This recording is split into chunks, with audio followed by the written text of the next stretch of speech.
Et nous sommes en direct de Kinshasa avec notre correspondante Francine Mokoko. Bonsoir Francine. Le FCC et la coalition CAP pour le changement du président Félix Tshisekedi ont signé un accord de coalition, c'était en janvier 2019. Comment expliquer que les alliés d'hier soient devenus les rivaux d'aujourd'hui? Alors bonsoir, donc il faut d'abord savoir que Félix Tshisekedi s'est engagé dans une coalition qui imposait une gouvernance bicéphale.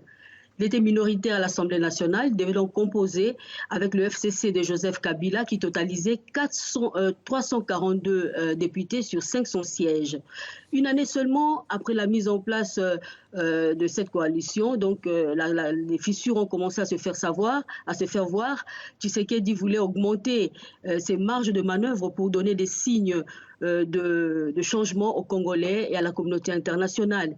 Et les premiers signes de rupture ont été envoyés en 2019 devant les corps diplomatiques réunis à Kinshasa. Dans un discours, Félix Tshisekedi a refusé d'élire le paragraphe qui demandait de la levée des sanctions européennes visant 14 responsables du régime Kabila.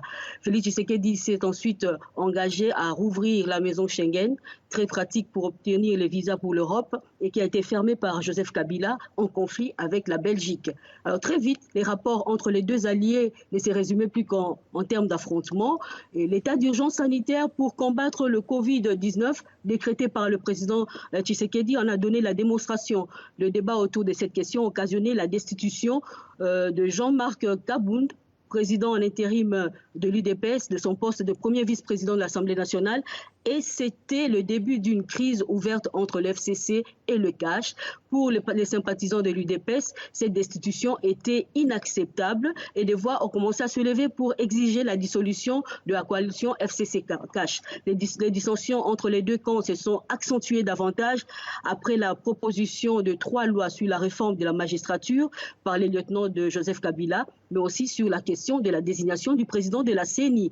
Les proches du président Tshisekedi ont accusé l'FCC de Joseph Kabila de bloquer plusieurs initiatives de Félix Tshisekedi. Il cite un exemple le retard de paiement de salaire des fonctionnaires de l'État, mais aussi le sabotage de la gratuité de l'enseignement décrété par Félix Tshisekedi.